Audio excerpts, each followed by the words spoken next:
네, 입양아 정인이를 학대해 살해한 혐의로 재판에 넘겨진 양모가 항소심에서 감형을 받으면서 시민단체가 강하게 반발하고 있습니다.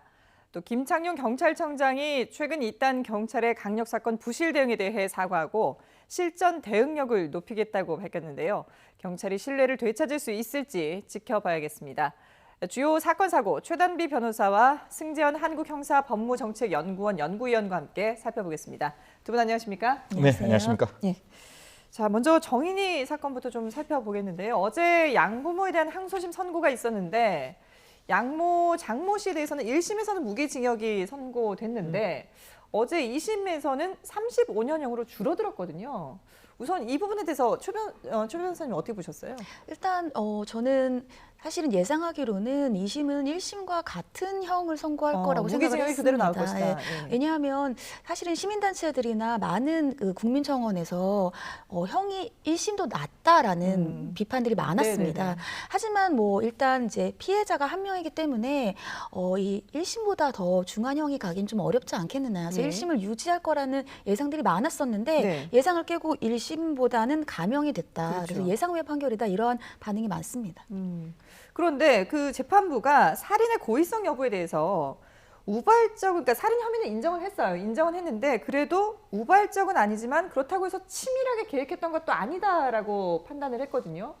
이 부분을 어떻게 해석해야 됩니까? 사실 지금 판단을 하는 뭐 법관의 자유재량이니까 예. 뭐 법원에 대한 판결에 대한 비난은 가능하지만 판사에 대한 뭐 비난은 좀 자제해야 된다는 네. 입장에서 뭐 판사께서 그렇게 판단했는 점은 뭐 저희 패널로서는 또 그 부분은 존중하지만 어쨌든 근거들로 예, 판단을 했을 테니까. 제가 개인적으로 판단할 때에는 이게 치밀하게 계획을 했다는 거는 앞뒤에 여러 가지 사람을 살해하기 위해서 뭐 흉기를 준비하거나 그다음에 뭐 범행 후에 알리바이를 만들거나 뭐 이런 건데 지금 정인이 사건은 그런 일반적인 살인 사건이 아니라 정인이가 정말 그 누구에게도 도움을 요청할 수 없는 가장 취약한 어린아이였고 마지막에 우리가 그 정인이가 어린이집에서 단 한 번도 웃지 않고 우두커니 앉아 있는 모습, 네. 그 모습 이후에 정인이 아빠가 왔을 때 그 아빠에게 덥석 안기는 정인이의 모습을 보면 정인이는 오로지 그 부모밖에 기댈 수밖에 없었던 존재인 그렇죠. 거잖아요. 예. 그 존재인 정인이를 그렇게 지속적으로 학대했다면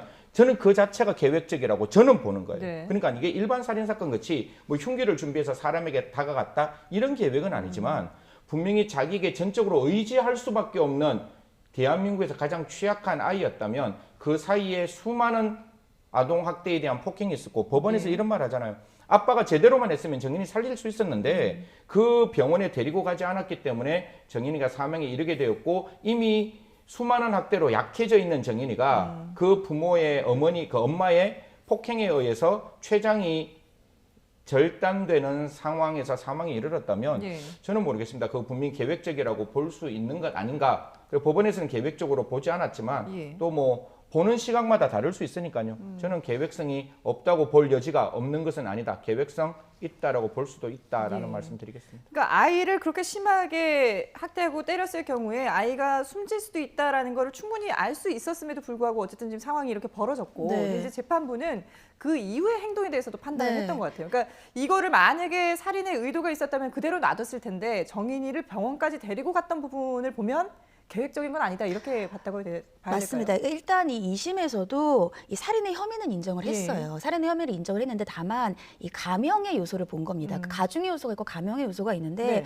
말씀하신 것처럼 치밀하게 계획을 하면 이게 가중 요소가 돼요. 근데 네. 치밀하게 계획했다고 보기까지는 그러한 증거가 정확하지 않다는 거예요. 그리고 말씀하신 것처럼 물론 이제 정인이 그 양모가 예를 들면 119를 부르지 않고 택시를 타고 간 것에 대해서는 급박한 상황을 인지하지 못한 것에 대한 문제는 있지만 네. 택시 안에서 이동하면서 CPR을 했다는 거예요. 그러면 정말로 사망을 하게끔 살인의 고의가 심각했다면 네. 굳이 택시 안에서 CPR까지 하진 않았을 거다. 이렇게 법원이 판단을 했고요. 예. 또 이제 인성검사를 했는데 인성검사에서 분노와 스트레스 조절이 굉장히 약하다라는 거예요. 그럼 그 부분에 대해서 치료를 받지 않은 것은 물론 비난의 여지가 있지만 예. 그러한 인성검사의 결과로서 봤을 때에는 그 당시에 우발적으로 좀 계획적이 아니라 아니라 우발적으로 극단적인 형태의 자신 성격이 발현됐을 수 있다. 네. 그러니까 가장 가중을 했을 때에 이제 무기징역이 살인에서는 양형이 되는데 감형 요소들이 있기 때문에 유기징역에서의 최상이죠. 그래서 35년을 선고했다 이렇게 판단을 했습니다. 예. 저는 그냥 형사 정책의 전문가이지만 이 사건의 그냥 일반 시민의 입장에서 다시 한번 말씀드리면 사실 법원이 저렇게 판단하면 어떠한 어린아이가 부모로부터 학대 과정에서 사망했을 때 무기징역 못 나오는 사건이 되는 거죠. 모든 부모들은 다 충동 조절 장애가 있죠. 저도 있습니다. 저도 아이 키울 때 욱하는 마음 있어요. 예. 근데 그걸 참잖아요. 원래 사랑이라는 개념이 부모가 자녀를 사랑하는 건 굉장히 학습된 행동이고 절대로 본능은 아니거든요. 그럼 아이를 끊임없이 용서하고 끊임없이 인내하고 끊임없이 배려하는 게 그게 부모의 마음이고 그래서 부모의 마음이 문드러지더라도 아이를 지키는 거예요. 네. 근데 충동조절 장애가 좀 있으니 감형해버리고 사실 아이가 그런 상태에서 그렇게 빈사 상태에 빠지면 CPR을 했다는데 제대로 된 CPR인지 CPR이 했다는 주장인지 입증 안 될 수 있는 거잖아요. 예. 그리고 제대로 CPR을 되었으면 아이가 그 순간에 살았을 수도 있는 가능성 물론 췌장이라는 장기가 굉장히 신체 내부의 네. 위험한 장기고 그게 어느 정도 손상을 입었을 때 정말 안에서의 어떤 뇌출혈 그러니까 안에서 출혈은 굉장히 크기 때문에 네. 그런 사정에서 아이를 구할 수 없는 사정이었다면 그 뒤에 있는 CPR이 제대로 된 CPR인지를 모를 거 아니에요. 네. 그러면 이제부터 법원에게 아이를 사망했는 부모들은 살인의 미필적 고의로 나는 충동조절 장애가 있었고 나는 아이에게 사망했는 이후에 그 이후의 예. 사정이잖아요. 예. 119에 신고해서 병원에 데리고 가는 과정에서 CPR을 했다라고 이야기를 하면 이 판례를 근거로 본다면 절대로 무기징역은 못 나오는 거죠. 예. 글쎄요. 이런 비슷한 사례가 다시는 나오지 말아야 되겠다는 그런 생각이 일단 가장 먼저 드는데 어쨌든 지금 안타깝게도 정인이 사건에 대해서는 많은 분들이 지금 분노하고 있는 그런 상황입니다. 근데 지금 재판부가 어제 이제 양모에 대해서도 뭐 판결을 내렸지만 그 아빠에 대해서도 이제 판결을 내렸거든요. 네. 근데 아빠는 1심하고 똑같이 징역 5년이 네. 나왔는데 그 내용은 조금 달랐죠. 네, 맞습니다. 그러니까 양부에 대해서는 1심과 똑같이 형은 징역 5년을 선고를 했는데요. 예. 혐의가 이제 두 가지가 있습니다. 하나는 유기 방임의 혐의가 있는 거예요. 그러니까 아이를 유기하고 버려두고 이제 이 학대를 방임했던 혐의에 대해서는 똑같이 유죄를 선고를 했습니다. 네네. 그게 이제 말씀하신 것처럼 아까 승 박사님이 잠깐 말씀을 하셨는데 만약에 양부가 이 3차 아동학대 신고 당시에 알고 있었음에도 일단 은폐를 했고 만약에 그때 치료나 구호 조치를 적절히 했었더라면 이렇게 정인이가 사망할 것 같은 비극적인 상황은 발생하지 않았을 거다. 그래서 예. 유기와 방임 혐의는 유죄를 했습니다. 예. 그런데 이제 정서적 학대와 관련되어서 이제 손뼉치기를 정서적인 학대라고 이제 봤는데 이 부분이 바뀌었어요. 그래서 정서적인 학대는 무죄를 받았습니다. 그러니까 이 양모와도 같은 이제 사실관계인데 손뼉치기를 하다가 정인이가 울면은 계속하지 않고 멈추거나 당황을 했다. 그렇기 때문에 정서적인 학대까지는 고의로 보기가 어렵다라고 하면서 이 부분은 무죄를 했고요. 예. 그리고 이 결정적으로 이 양모에 대해서 저는 법원이 판단할 때 좀 의미 있었다고 생각하는 부분이 사회적인 공분이 굉장히 큰 사건이 맞잖아요. 네. 근데 사회적인 공분에 대해서 범행 자체의 잔혹성에 대한 공분도 있지만 이 사건에만 여론이 공분을 하고 있는 건 아니다라고 본 거예요. 그러니까 정인이에 대한 여론뿐만이 아니라 네. 우리 사회 전반적인 아동학대에 대한 시스템에 대해서 공분을 하고 있기 때문에 네네. 이러한 여론의 공분을 이 사건의 양형에 그대로 반영하기는 어렵다. 이렇게 판단을 했습니다. 예. 이 부분에 대해서 예. 좀 법원 판단에 대해서 조금 말씀을 네. 드리는데 사형에 대해서는 저런 말 할 수 있어요. 저도 양형 박사이기 때문에 네. 어떤 한 범인이 사람의 생명을 무참하게 빼앗아 갔을 때 사형을 선고하는 게 과연 국가가 해야 될 일인가? 사실 그 사람이 살인했다고 국가가 그 피고인에게 사형을 선고하면 그냥 단선적인 정의잖아요. 네가 살인했으니까 내가 너에게 똑같은 이에는 이, 너 생명 빼앗겠어. 그러니까 그 살인이라는 흉악한 범죄가 왜 발생했는가에 대한 진지한 고민. 그는 기본적으로 사형 제도에 대해서 국가 사회적 시스템을 들여다보는 거는 네. 그래서 사형 제도를 반대하는 이유 중에 하나로 쓸 수 있지만 네. 무기징역은 그 사람의 자유를 박탈하는 거지 그 사람의 생명을 빼앗는 게 아니거든요. 그렇죠. 그러면 그 무기징역은 무기징역대로 가는 거고 그리고 사회적인 어떤 문제가 있으면 사회적인 문제가 있는 부분에 대해서 예. 우리가 진지하게 고민해야 되는 것이지 사회적인 문제가 있다고 법원이 판단해야 양형 판단을 사회적인 책임을 이야기를 해버리면 예. 법원이 정치를 하는 입장도 아니고 법원이 국회의 어떤 입장을 대신하는 것도 아닌데 예. 그런 부분에 대해서는 사법 소극주의적 측면에서는 국가의 다른 시스템을 양형 판단해서 이야기하는 것은 저는 개인적으로 예. 좀 반대인 것이고, 아까 아동학대, 저도 아동정책조정위원이라서 이렇게 박수 쳤다 그러잖아요. 학대는 하는 순간에 기소해요. 그리고 아이가 아파서 울면 그 순간에 귀회하지 않았다는 게, 이게 학대가 계속범이라면 계속하는 상태지만 한 번 하기 싫은 걸 박수를 이렇게 치게 만드는 그 순간에 기소가 된다면 예. 기소 이후에 그 사람들이 당황하고 아이가 우니까 하지 못하게 만들었다는 거는 저는 범행후의 정황이 아닐까라는 조심스러운 생각을 하게 되고, 예. 여하튼 뭐 판사께서 그렇게 판단을 하셨으니 그 부분에 대한 다시 한번 예. 존중하지만 그 법리적 판단은 저도 생각이 다르다고 네네. 틀린 건 아니니까 저는 개인적으로 학대를 하는 거는 그 순간에 부모가 아동학대의 기소가 되는 것이지, 아이가 해보고 아이가 힘드니까 하지마 라고 해서 학대가 아닌 거는 예. 아니지 않냐. 그 순간에 이미 학대라고 저는 생각하고 싶습니다. 예. 그럼 일단 지금 1심과 2심의 판단이 다르게 나왔는데, 그러면 이게 3심까지도 갈 수 있는 사안일까요? 어떻게 봐야 뭐 될까요? 그거는 이제 뭐 피고인하고 이제 예. 검찰의 입장인데, 예. 뭐 피고인의 입장에서는 무기가 35년으로 내려왔을 때 그 피고인이 그럼에도 불구하고 양형 부당이라 그러면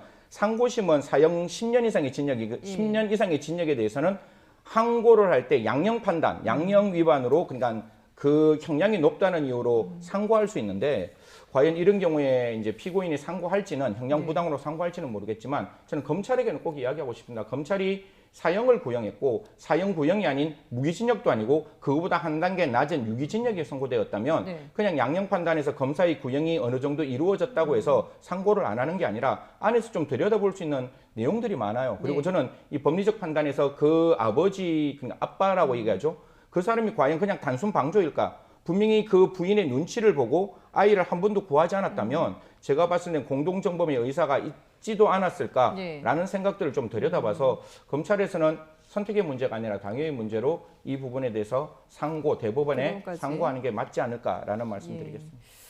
자, 최단비 변호사님, 어제 이 판결이 나오고 나서 시민단체들은 뭐 당연히 이게 이제 좀 많은 그 불만을 표시를 하면서 아이들에 대한 그런 아동학대에 대한 처벌 수위가 우리나라는 너무 낮다, 네. 이렇게 지적을 했거든요. 법조인 한 사람으로서 어떻게 판단하세요? 일단 법정형에서는 낮지는 않아요. 왜냐하면 아동학대가 계속해서 이어지면서 이제 개정을 했습니다. 네. 그래서 아동학대 처벌에 관한 특례법을 개정하면서 아동을 학대를 해서 사망하게, 그러니까 살인을 하면 사형 무기 7년 이상의 징역이에요. 굉장히 높은 네. 형량입니다. 근데 이제 시민단체에서 얘기를 하는 건 법정형이 아니라 실제 처벌 수위가 낮다인데, 이게 왜냐하면은 살인으로 안 보고 보통은 이제 아동학대 예. 치사로 보거든요. 근데 사실 학대 치사도 법정형이 크게 다르진 않아요. 예. 그러니까 실제적으로 처벌이 약하다기보다는 저는 전문가들이 지적하는 부분에서 좀 저는 수긍을 하는 부분이 어떤 부분이냐 하면, 우리가 이미 아동에 대한 학대가 일어나서 이러한 끔찍한 결과가 일어나고 나서 처벌이 중요한 게 아니라 이것을 예방하는 것이 중요하다. 저도 거기에 동의를 하거든요. 네네. 그래서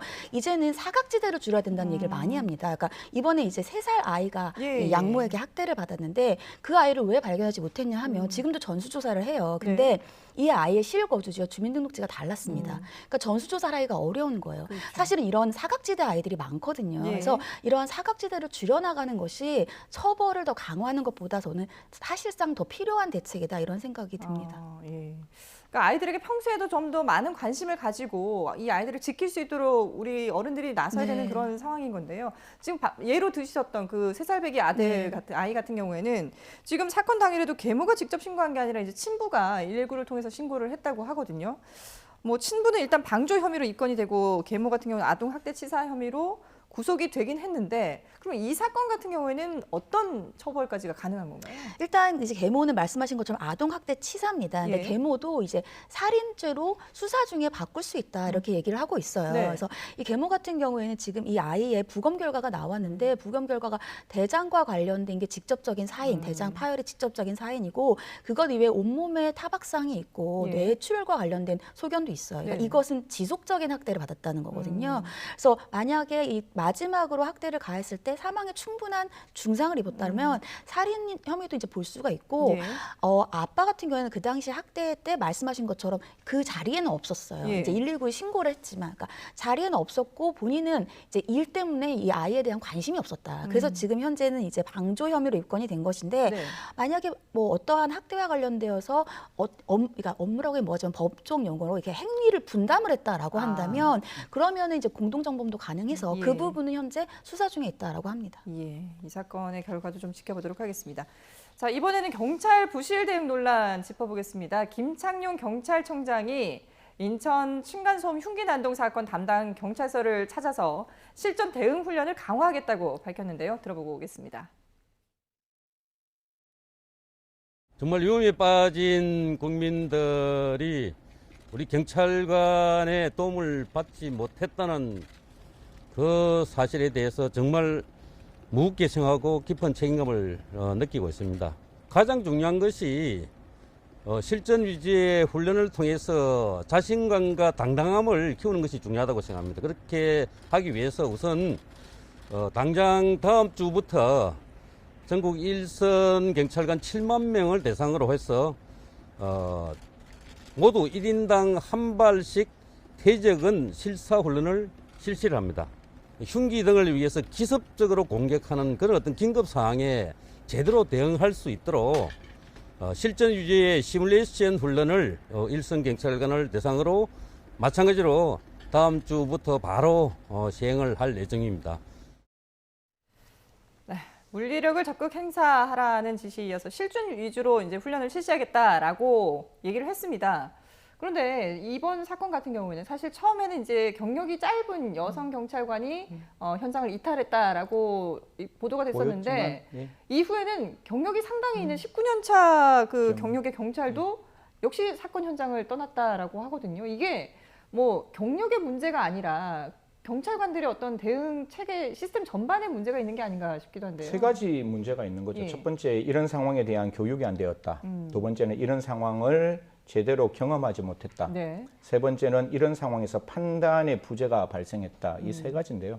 첫 번째 교육이라는 거는 저는 지구대에 있는 경찰관들은 대한민국에서 가장 뛰어난 경찰관들이 지구대에 있어야 된다고 생각합니다. 예. 왜냐하면 지구대는 살인사건부터 시작해서 우리가 흔히 말해서 일상생활의 분쟁까지 다 해결해야 돼요. 예. 어떻게 보면 과거의 원님 정도의 치안을 유지해야 되는, 어떻게 보면 행정과 사법을 같이 해야 되는 그런 어떤 그 담당을 하는 곳이 지구대라는 네네. 곳인데, 그럼 지구대에서 일어날 수 있는 수많은 사건을 머릿속에 시뮬레이션을 아까 저 청장께서 말씀을 주신 바와 같이 그런 어떤 교육이 되어 있어야 되고, 두 번째는 그런 어떤 사태에서 과연 우리가 어떻게 해야 될지에 대한 경험이 쌓여 있어야 되는데 그 예. 경험은 굉장히 실전 훈련이 필요한 거예요. 지금 청장께서 말씀하신 바와 같이 이 순간에 내가 무엇을 해야 될지에 대한 나의 무기 사용이 사실상 우리가 훈련을 하잖아요. 태권도 예. 훈련을 하면 그냥 그 순간에 그런 어떤 방어적인 태세가 나오듯이 이게 본능적이고 어떻게 보면 익숙한 방법으로 나와야 되는데 테이저건 한 번도 사용하지 않고 그냥 가지고만 있으니 그 순간에 내가 테이저건을 사용한다는 생각을 못 하는 거예요. 예. 그러니까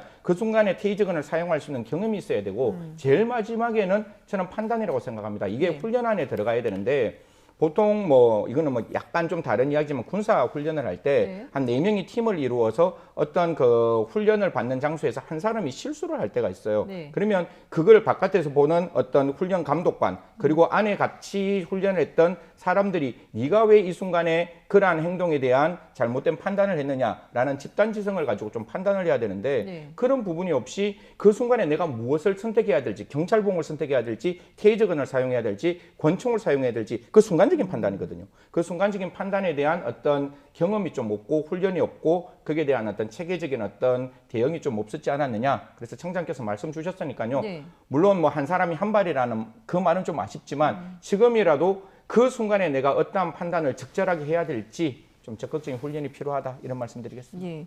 일단 두 경찰에 대해서는 이제 대기 발령 조치가 내려졌고 관할 경찰서장도 직위 해제가 됐습니다. 그리고 이제 경찰청장이 실전 훈련을 강화하겠다라고 공약을 하긴 했습니다만은 글쎄요, 경찰이 과연 국민들의 신뢰를 얻을 수 있을지, 다시 회복할 수 있을지 어떤 좀 특단의 대책이 필요하다고 보세요? 일단 뭐 경찰에서도 지금 TF팀을 마련해서 신뢰 회복에 대한 뭐 대책을 마련하겠다 이렇게 얘기를 하고 있는데요.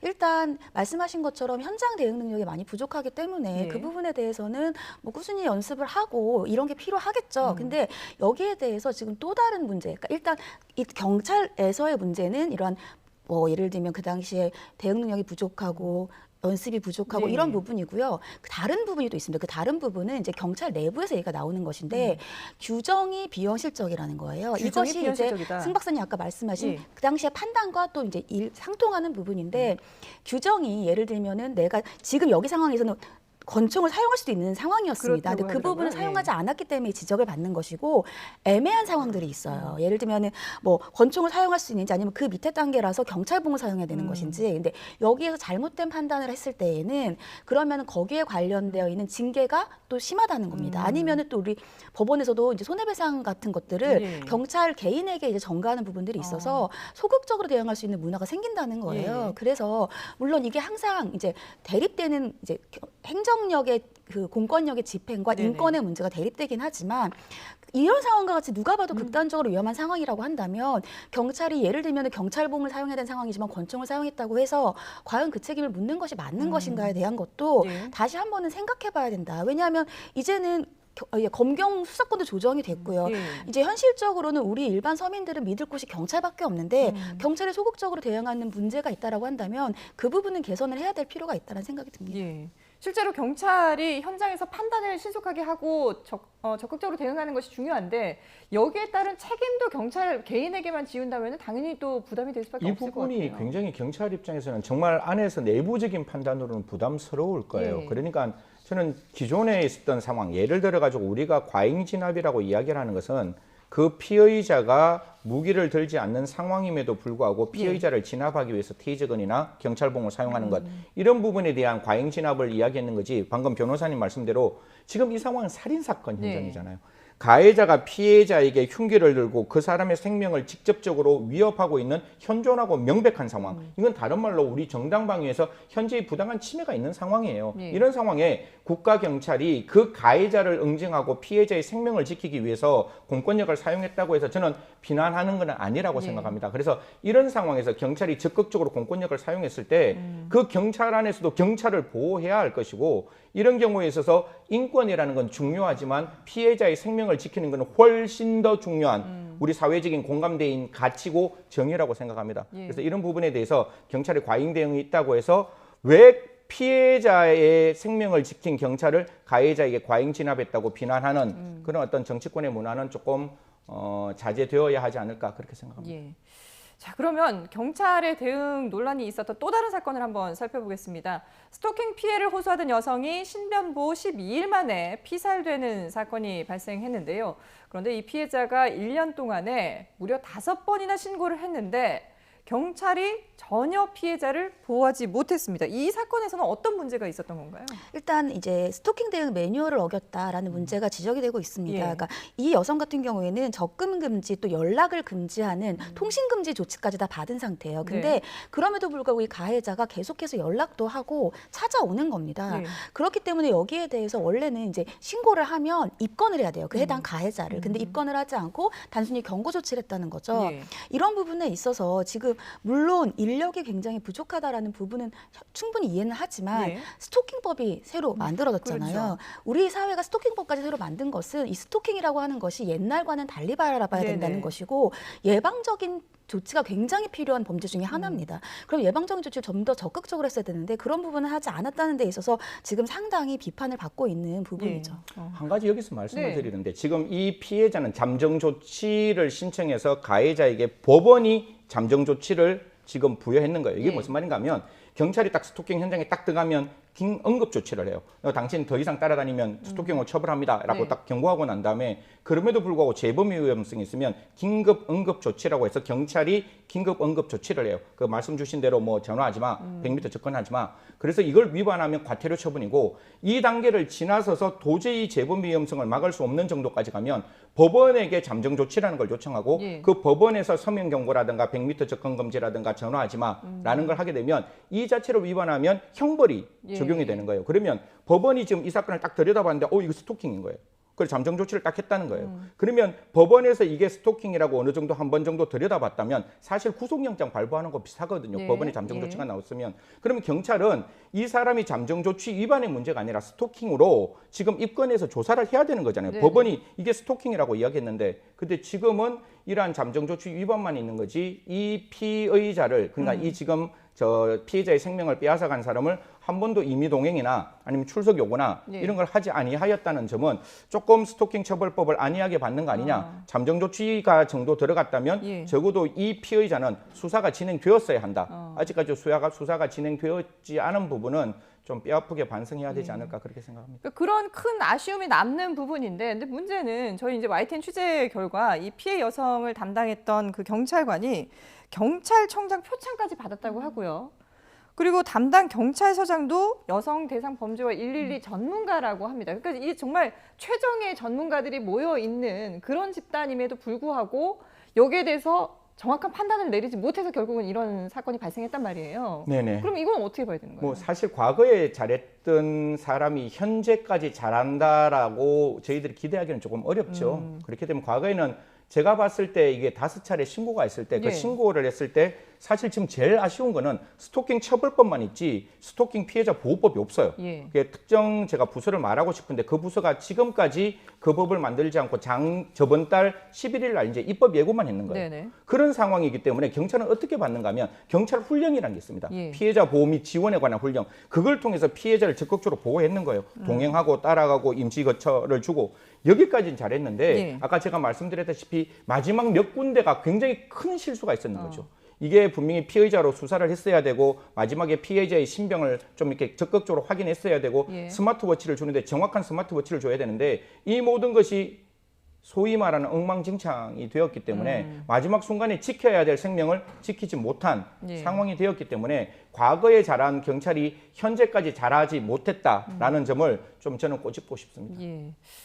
자, 경찰서는 어쨌든 뼈아픈 그런 사건들, 실책들이 계속해서 나오면서 지금 국민의 신뢰를 잃고 있는데 앞으로 어떻게 대응할지 지켜보겠습니다. 마지막으로 곽상도 전 의원과 관련된 내용 짚어보겠습니다. 오늘 곽상도 전 의원이 소환이 됐는데 곽 전 의원의 아들이 화천대유에서 퇴직금의 명목으로 받은 50억 원을 과연 어떻게 볼 것이냐, 여기에 대해서 일단 아마 질문이 나올 것 같은데요. 그래서 변호사님, 일단 이번 사건 같은 경우 곽상도 전 의원의 입장은 여전히 뭐 똑같지 않습니까? 아들은 전혀 문제 없이 정당하게 받았다 이런 입장인 거잖아요. 네. 근데 이제 곽상도 의원은 아들이 퇴직금을 받았다. 네. 그리고 퇴직금과 관련되어서 그 당시에 이제 산재 같은 것이 있었기 때문에 네. 산정이 된 것이다. 이제 이렇게 얘기를 하고 있는데요. 네. 그런데 말씀하신 것처럼 오늘 이제 소환이 됐고요. 소환이 네. 피의자로 소환이 됐습니다. 혐의가 알선수재예요. 이 얘기는 뭐냐면 검찰이 보고 있는 바로는 네.